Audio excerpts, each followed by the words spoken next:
Bismillahirrahmanirrahim. Alhamdulillah.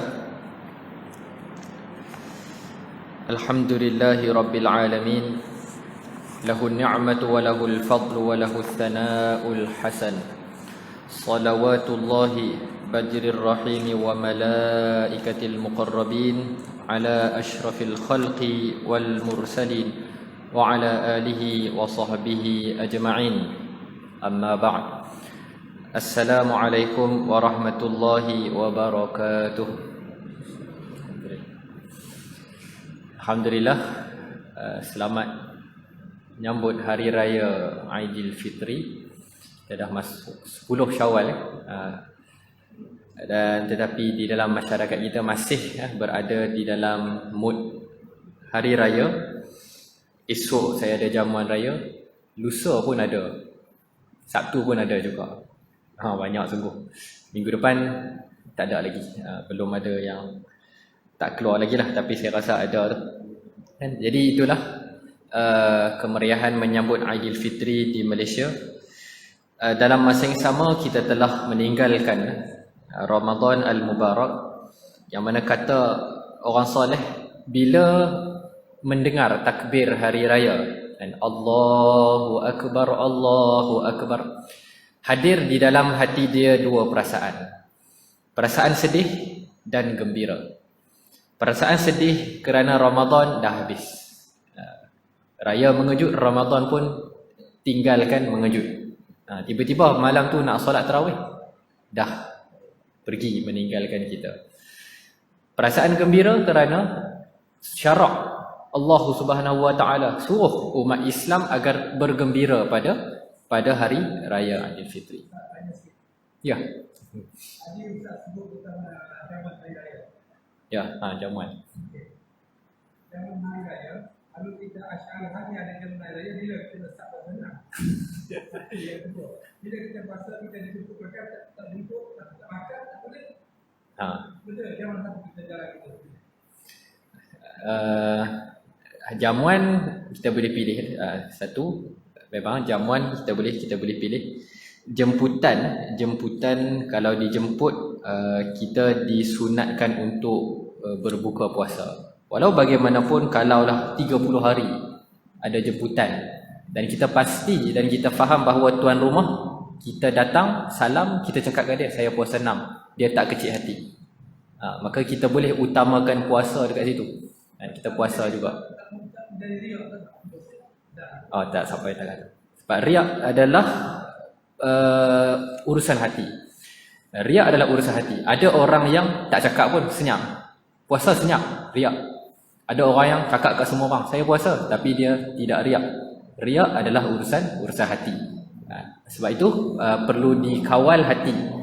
Sama juga takabur. Takabur pun tak semestinya saya ada duit RM1,000. Dia takabur belum tentu. Sebab takabur itu benda yang berada di dalam hati. Kata ulama, ada orang yang contohnya selalunya para ahli ulama, diangkat oleh orang awam. Orang puji dia, orang hormati dia, tetapi dialah yang paling tawaduk jika dibandingkan dengan orang yang berada di bawah. Orang tu duduk je, tidak ada siapa muliakan dia, tetapi tanpa disedari orang itu yang paling takabur. Sebab itu adalah urusan hati. Jadi dalam masa sama tu kita boleh kawal. Okey, itu sikit insya-Allah dalam bahagian hari raya. Mudah-mudahan kita semua, yang penting kehidupan kita diberkati dan diridai oleh Allah Subhanahu taala apa sahaja yang kita lakukan. Okey. Soalan yang baik kepada tu. Okey, baik. Jadi pada pertemuan kali ini kita akan menyambung mengenai, kita panggil apa? Kitab Ummul Barahin yang menceritakan mengenai akidah Ahlussunnah wal Jamaah di bawah manhaj ataupun Al-Imam Abu Hasan Al-Asy'ari dan juga Imam Abu Mansur Al-Maturidi. Yang kitab ini dikarang oleh Imam As-Sanusi, Muhammad bin Yusuf As-Sanusi, yang telah kita jelaskan. Kalau nak rujuk balik boleh tengok dekat Facebook Surau macam mana biodata dan sebagainya. Dan saya ingat saya pada Ramadan yang lalu, pertemuan yang terakhir kita telah selesai pada sifat mukhalafatuhu ta'ala lil hawadith, yang mana Allah Subhanahu Wa Taala berlawanan. Sifat antara sifat yang wajib ada bagi Allah Taala adalah Allah Subhanahu Wa Taala berlawanan dengan hawadith, dengan perkara-perkara yang baru ataupun makhluk. Okey, satu faedah yang saya nak kongsikan. Mukhalafatuhu ta'ala lil hawadith, disebut hawadith. Hawadith adalah jamak ataupun plural bagi hadithun. Hadis bermaksud perkara baru. Apa beza antara hadis dan mungkin? Ada satu lagi istilah perkara mungkin. Kita belajar bahawa antara perkara harus pada akal adalah ada ataupun tiada sesuatu perkara yang mungkin. Okey, jadi itu adalah salah satu daripada harus akal. Yang semua yang harus akal itu adalah perkara yang mungkin. Mungkin adalah suatu benda yang boleh ada walaupun dia belum ada. Okey. Contoh, naga, dragon. Dragon adalah ataupun perkara yang mungkin. Kalau Allah nak cipta, boleh berlaku, boleh ada. Tetapi adakah dia ada sekarang? Tak ada. Jadi dia adalah perkara yang mungkin. Mungkin ni lebih umum. Dia merangkumi perkara yang telah ada, yang sedang ada dan juga yang belum ada. Tetapi perkara hadis, perkara baharu. Hadis adalah perkara yang ada. Yang ada. Contohnya manusia. Semualah yang berada di sekitar kita. Kereta, buku, meja, semua yang berada di hadapan kita, langit, bumi, pokok, tumbuhan, haiwan, itu semua adalah perkara hadis, perkara baharu. Kerana apa? Dia baru ada. Sebelum ini tak ada. Lalu diciptakan oleh Allah Ta'ala, dia ada. Okay, maka itu adalah salah antara faedah yang boleh kita kongsikan. Dan kita telah selesai bahawa Allah Ta'ala tidak menyerupai ataupun berlawanan dengan perkara yang hawadis, perkara yang baharu. Sifat yang seterusnya, sebelum tu kita ulang kaji sikit. Dalilnya adalah firman Allah Subhanahu Wa Taala, a'udzubillahi minasyaitonir rajim, laisa kamitslihi syai'un wa huwas samiul basir. Laisa kamitslihi syai'un wa huwas samiul basir. Tidak ada yang sesuatu pun yang seumpama dengan Allah Subhanahu Wa Taala. Dan Allah Ta'ala lah Tuhan yang maha sami'un basir, yang maha mendengar lagi maha melihat. Yang mana kita sebut kaedah ulama bagi, kullu mahma tasawwarta bibalika fallahu bi khilafi dzalika. Apa sahaja yang datang di dalam fikiran kita, ketahuilah Allah Ta'ala tidak begitu. Datanglah apapun, kita faham Allah ni maha besar, hebat, kita pun terbayang. Dua ada di atas tinggi. Fallahu bi khilafi dzalika. Allah bukan macam tu. Apa sahaja bayangan kita, maka itu adalah tidak layak untuk dinisbahkan kepada Allah Subhanahu Wa Taala. Berdasarkan sifat ni. Jadi daripada sifat ni kita telah menyucikan pemikiran kita daripada membayangkan. Ada orang bertanya, Allah istawa 'alal arsh. Allah bersemayam di atas arasy. Macam mana Allah bersemayam di atas arasy? Kita pun bayang. Allah Subhanahu Wa Taala bersemayam. Ada yang bayangkan dengan cara duduk, ada yang cara bayangkan dengan cara bersila, ada yang membayangkan dengan cara terapung. Apa sahaja yang terbayang di kepala anda, fallahu bi khilafi dzalika. Allah Subhanahu Wa Taala bukan sebegitu. Kalau kita nak cerita mengenai istawa ni, istawa mempunyai banyak maksud. Banyak maksud. Ada yang dengan bermaksud al-qahru, qahhar, berkuasa. Ada yang dengan bermaksud, ada sehingga 20 lebih maksud. Dengan banyak maksud ini, kenapa kita nak memilih? Ada kaedah, kita hendaklah memilih maksud yang tidak bertentangan dengan ayat-ayat yang lain. Allah dah sebut di dalam Al-Quran, laisa kamitslihi syai'. Allah tidak menyerupai sesuatu. Maka dalam banyak-banyak pilihan maksud istawa tersebut, kita tidak boleh memilih maksud yang bertentangan dengan Al-Quran tadi. Sebagai contoh yang bertentangan adalah duduk. Al-julus. Al-julus dengan maksud duduk itu adalah bertentangan dengan ayat Al-Quran, laisa kamitslihi syai'un. Jadi sebab itu para ulama tidak menafsirkan istawa dengan maksud tersebut. Dengan maksud tersebut.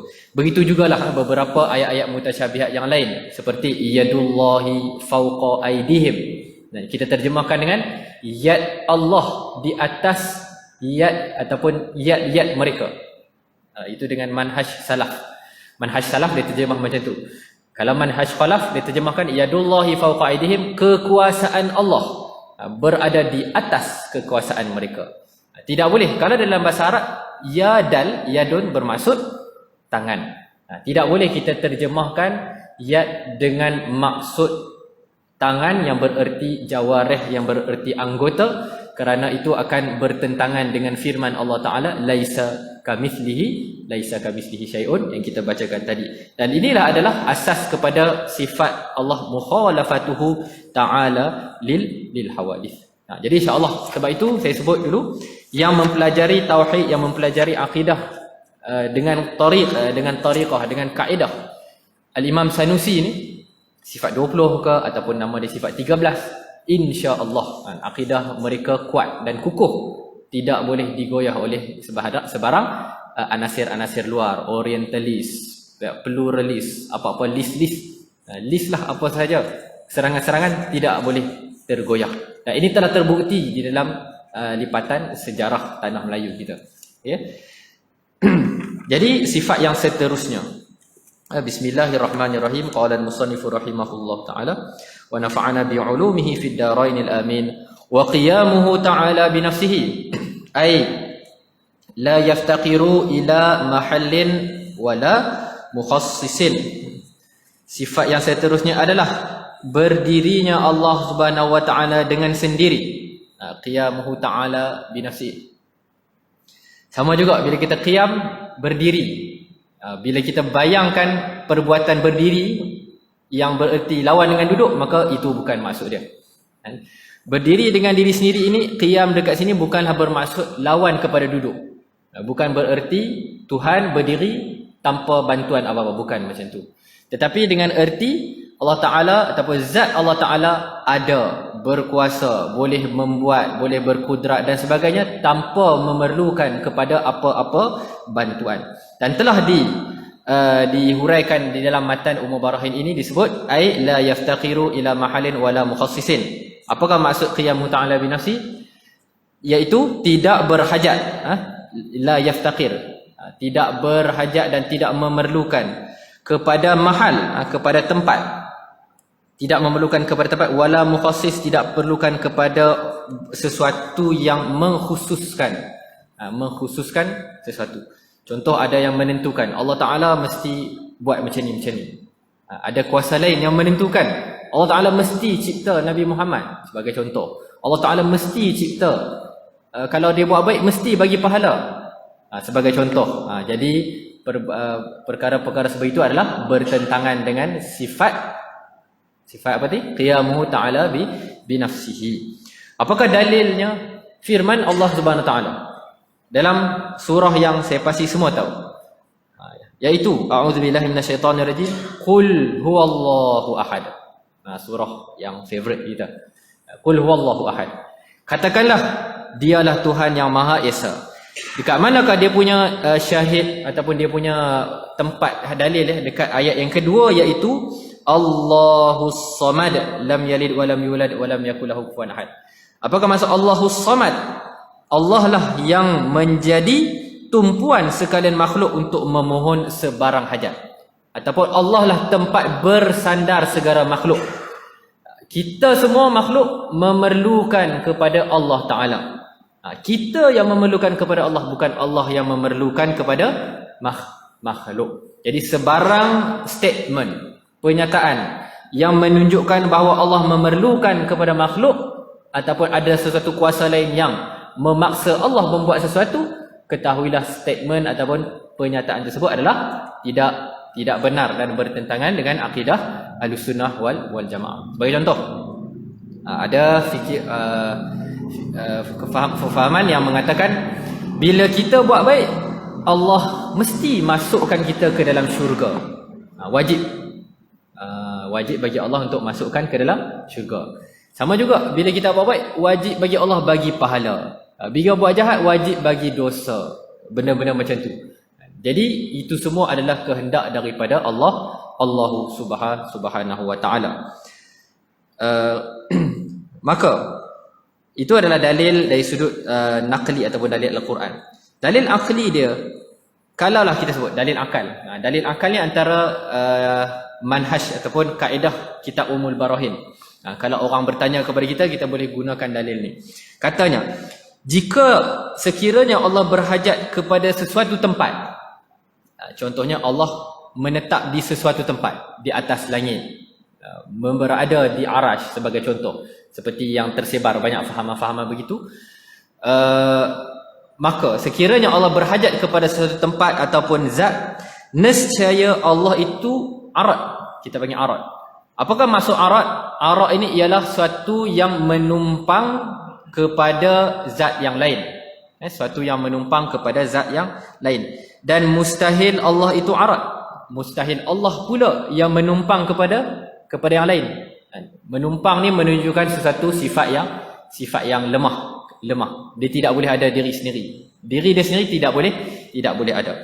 Dan sekiranya Allah berhajat kepada mukhassis. Mukhassis ni macam saya sebut tadi, yang menentukan Allah mesti buat begini, Allah mesti buat begini. Nescaya dia itu baru, dan ini juga mustahil. Macam mana penerangannya? Contoh, ada kuasa yang mengatakan Allah mesti menurunkan hujan dekat Selangor sebagai contoh. Ada sesuatu kuasa yang menentukan Allah Subhanahu Wa Taala buat begitu. Maka sudah tentulah Allah Taala itu baru. Maksudnya sebelum ni Allah tak nak pun buat hujan, tiba-tiba ada yang menyuruh untuk menurunkan hujan sebagai contoh.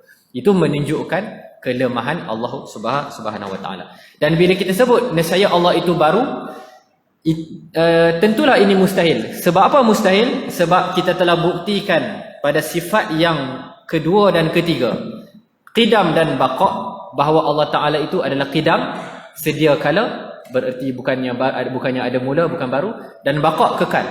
Kita telah buktikan pada kelas ataupun pertemuan sebelum ni bahawa Allah Taala itu bersifat dengan qidam. Tiba-tiba pada kali ini Allah baru ada pula. Jadi mustahil. Kita dah cerita apakah dalil qidam.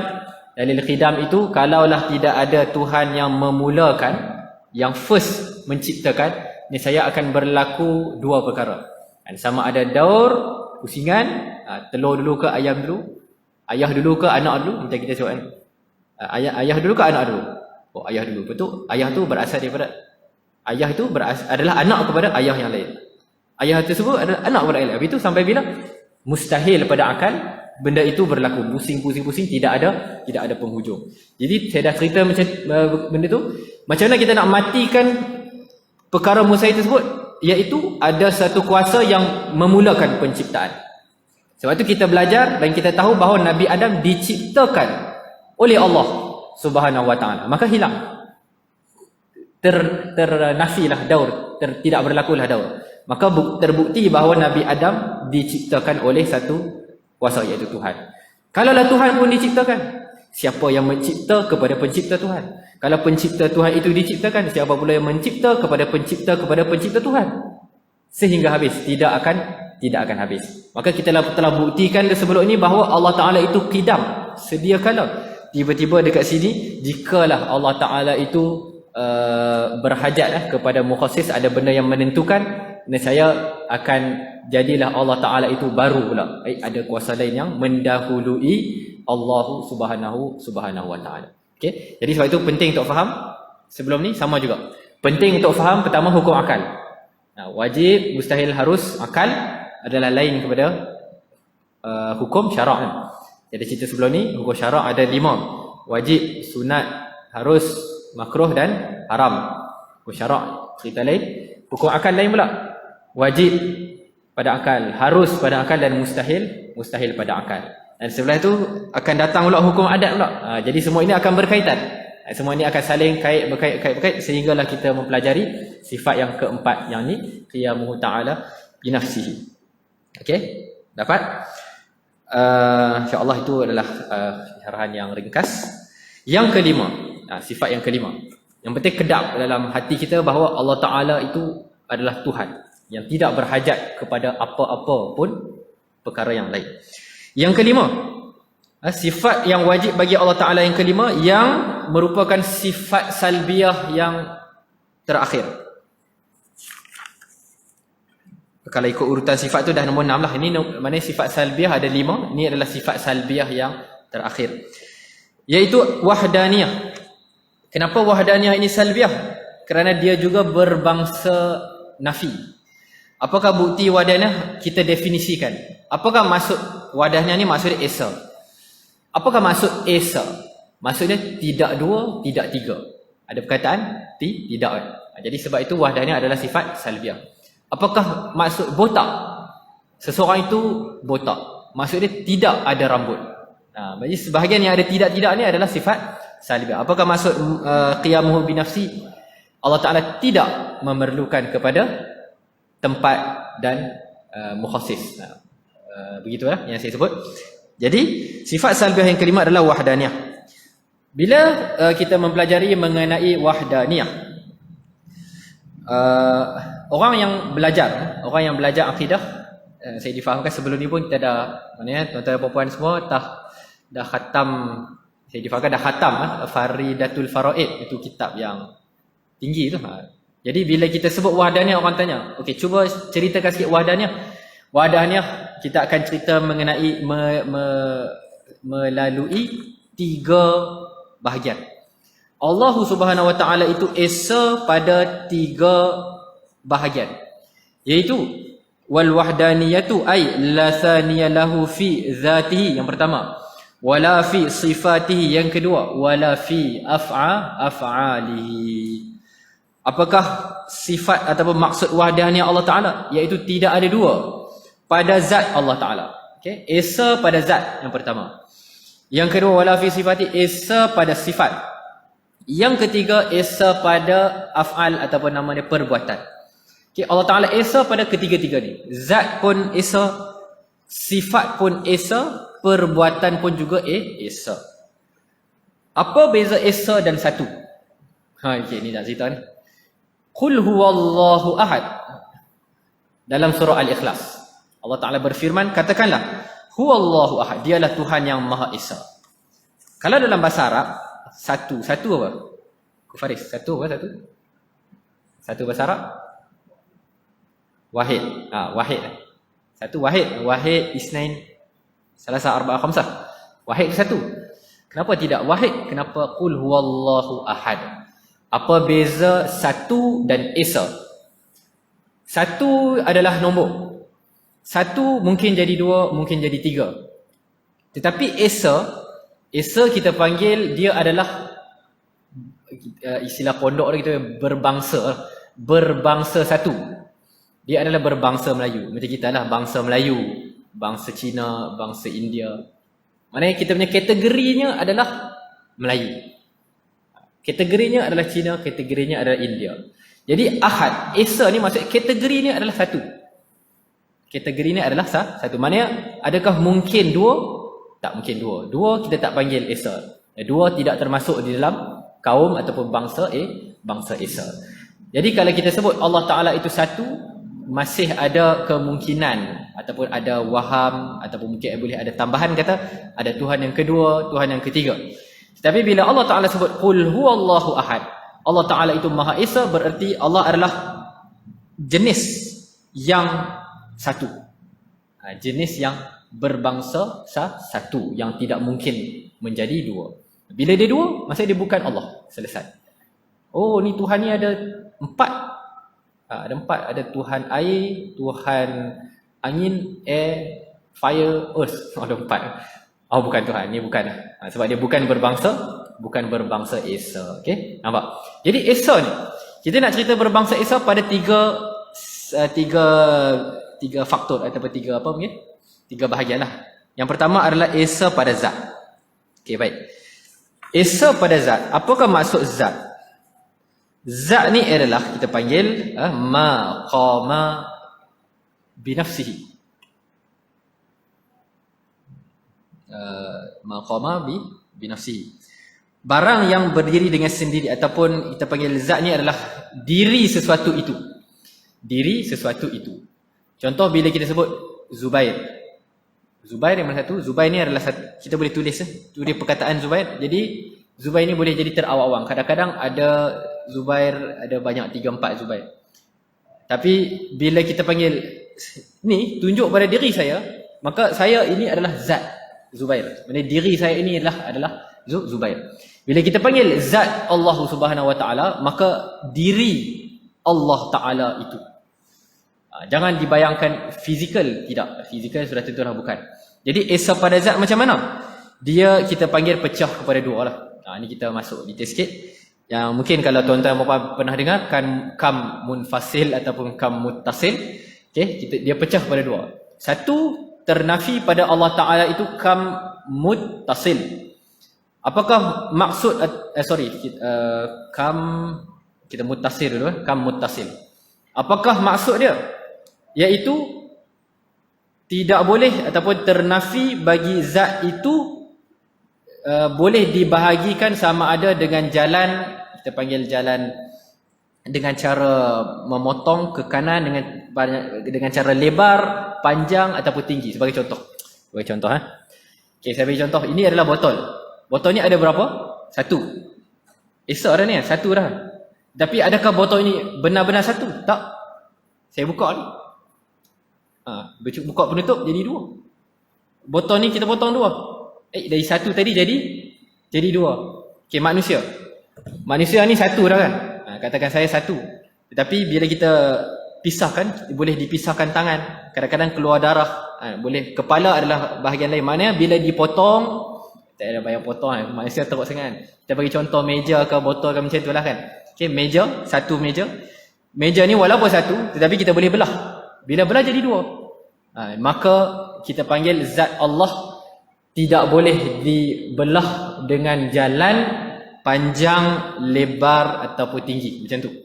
Faham? Maksudnya Esa Allah Ta'ala tu Esa betul-betul satu. Tidak boleh dibahagikan walau dengan apa cara sekalipun.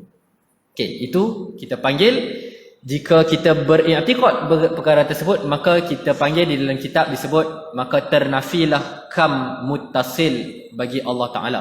Okey, kam muttasil berada di bawah tajuk sifat wahdaniyah.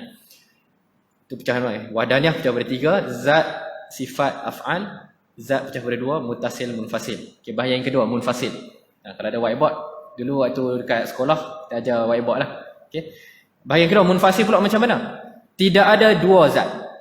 Contohnya satu zat botol, kemudian kita ambil lagi botol yang lain, dua, tiga. Ini mudahlah. 1, 2, 3. Maka ternafi bagi zat Allah Ta'ala itu satu dua Tuhan, secara mana Tuhan A, Tuhan B, Tuhan C pun ternafi. Dan sekalipun Tuhan itu satu, ternafi dia boleh dikerat dan boleh dipisah-pisahkan. Dengan jalan sama ada ikutlah jalan lebar ke, jalan tinggi ke, jalan tebal, semua tidak boleh. Maka bagaimanakah hakikat zat Allah Ta'ala? Tidak digambarkan. Kita tak tahu macam mana. Kalau kita zat kita masih boleh gambarkan. Kadang kita satu, bila kita dipisahkan boleh kadang jadi dua dan sebagainya. Berlaku pemotongan ataupun pembahagian itu kepada hampir semua makhluk. Semua makhluk. Tak kisahlah kipas ke, meja ke, kerusi ke. Walaupun kerusi itu satu kerusi, bila kita pisahkan boleh jadi dua bahagian. Okey, maka keesaan Allah Ta'ala itu nampak begitu hebat. Dan para ulama membahaskan kenapa sampai detail begitu sekali. Para ulama membahaskan untuk menyucikan kita punya sebarang syubhah yang ada di dalam kepala kita. Dan kadang-kadang kita masih terfikir, oh satu Allah Ta'ala kita bayang macam makhluk yang lain. Maka ketahuilah, fallahu bi khilafi zalika. Itu esa pada zat. Esa yang bahagian kedua adalah esa pada sifat. Esa pada sifat bererti kam mutasil juga. Allah Subhanahu Wa Taala tidak mempunyai sifat yang tidak mempunyai dua sifat atau lebih daripada jenis yang sama. Sebagai contoh, ada dua kudrat ataupun tiga kudrat. Sifat ni sebagai contoh yang kita belajar ni lah, 20 sifat. Allah wujud, qidam, baqa, mukhalafatuhu ta'ala lil hawadith. Kesemua tu dia tidak ada dua. Contohnya kudrat, dia tidak ada dua kudrat. Kudrat A power sikit, kudrat B kurang sikit, tidak ada. Kadang-kadang Allah Taala boleh cipta bumi, kadang-kadang tiba-tiba tak boleh pula. Okey, itu bererti ada lebih daripada satu kudrat. Kita kadang-kadang ada banyak. Dan kadang kudrat ni lain, kudrat saya lain, kudrat waktu tua lain, waktu muda lain. Dan kudrat kekuatan tu kadang boleh angkat, kadang-kadang tak boleh pula.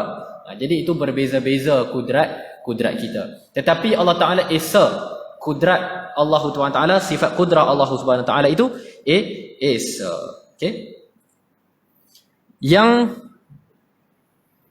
ketiga adalah terpanggil esa pada perbuatan.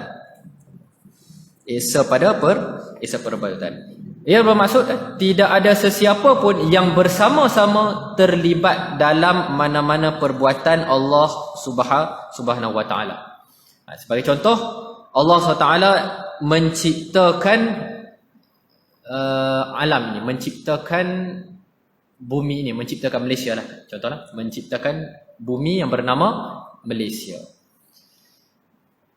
Di manakah perbuatan tu? Perbuatan tu mencipta. Mencipta tu adalah maksudnya perbuatan. Tadi sifat kudrat. Sifat kudrat menghasilkan perbuatan fi'il iaitu yakhluqu, mencipta. Okey, mencipta tadi. Mencipta negara Malaysia. Ada kepercayaan yang mempercayai bahawa penciptaan ataupun perbuatan ini adalah campur tangan banyak Tuhan. Tuhan hujan lain, Tuhan kemarau lain, Tuhan bumi lain, Mother Nature. Mother Nature hanya berkuasa dekat nature. Ocean, laut lain.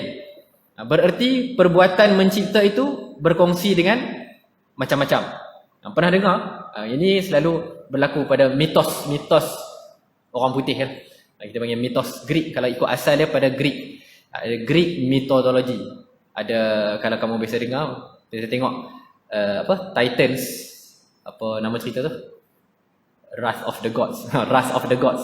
Kan ada Tuhan yang langit dekat langit, ada Tuhan yang dekat sini lah, Tuhan dekat sini. Itu maksudnya manusia pernah memikirkan macam tu. Pernah memikirkan macam tu. Jadi dengan beriman dan memahami bahawa Allah Ta'ala itu esa pada perbuatan, kesemua fahaman-fahaman tersebut kita boleh sucikan daripada kepala otak kita. Jadi tidak ada isu satu makhluk diciptakan melalui dua perbuatan yang lain. Sebagai contoh, seorang manusia Zaid diciptakan oleh Tuhan A dan B. Katakan ada dua. Kita nak sebut, katakan ada dua Tuhan, Tuhan A dan B.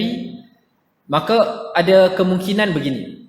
Satu kemungkinan adalah kedua-dua Tuhan bekerjasama dan bersepakat untuk menciptakan sesuatu makhluk. Tuhan A dan B bersepakat, jomlah kita cipta Zaid. Okey, saya cipta kepala, kamu cipta badan. Tuhan A cipta kepala, Tuhan B cipta badan. Ini juga adalah mustahil. Kerana apa? Akan lazimlah, akan terbuktilah bahawa Tuhan A lemah, Tuhan B juga lemah. Tuhan A tak boleh campur tangan terhadap badan, Tuhan B tak boleh campur tangan terhadap kepala tersebut. Jadi tak betul lah orang yang berfikir bahawa mungkin ada dua Tuhan yang bekerjasama cipta alam ni. Dan alam ni jadi dengan baik, kadang-kadang hujan, kadang-kadang panas, tak ada pun clash. Hujan dan panas sekaligus. Siang dan malam tiba-tiba Tuhan siang nak siang, Tuhan malam nak malam, clash. Tak ada. Jadi dia kata Tuhan A dan B bersepakat, dia orang mesyuarat, dia orang buat jadual. Jadi begini pun adalah ternafi. Sebab apa? Akan melazimlah Tuhan A lemah, Tuhan B juga lemah. Kerana tak boleh campur tangan kuasa masing-masing. Berarti kuasa dia terhad. Maka terbuktilah Allah Ta'ala itu esa pada perbuatan. Yang kedua, kalau mereka tak bersepakat, mereka berbalah. Mereka berbalah. Tuhan A nak cipta Zaid, tak nak, saya nak cipta kepala dan Zaid, saya nak cipta semua, lengkap Zaid. Tuhan B pun nak cipta juga, berbalah. Ini kemungkinan-kemungkinan yang telah dinyatakan oleh para ulama ni. Bukan saya cakap kosong. Ini adalah daripada kitab-kitab para ulama dah sebutkan. Jadi bila berbalah, maka natijahnya akan menghasilkan dunia yang caca merba. Macam mana benda tu berlaku? Sedangkan kita hidup hari ini, kita tengok elok je ada. Kalaulah Tuhan itu berbalah, nescaya kita, kalau ada orang yang bernama Zaid, mungkin hari ini dia ada, esok dia tak ada. Semalam dia ada kat rumah, hari ni tak ada. Oh, Tuhan B pula yang menang. Semalam Tuhan A menang. Lusa Tuhan A menang balik. Oh, ada balik kat rumah dia. Jadi caca merba dunia pada hari ini jika Tuhan bergaduh. Ada war of the God, peperangan sesama Tuhan. Itu pun telah difikirkan oleh manusia.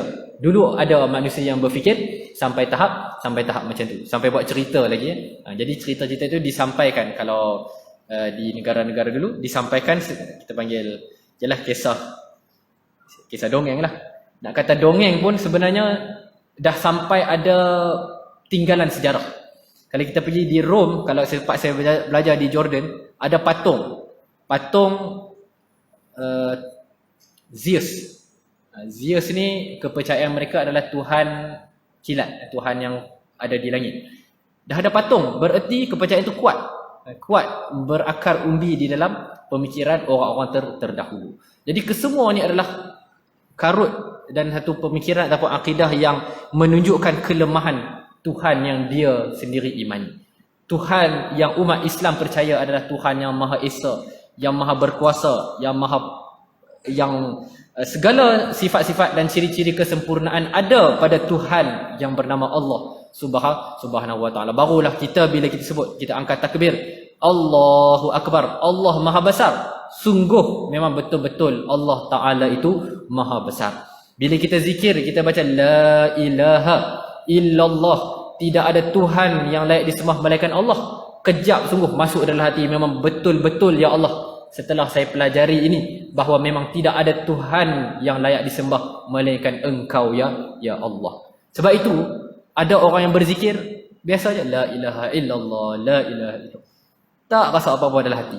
Tetapi orang yang mengenal Tuhan dia dengan betul-betul kenal, dia akan kata la ilaha illallah, Allah dikenal siapa Allah yang dia sembah.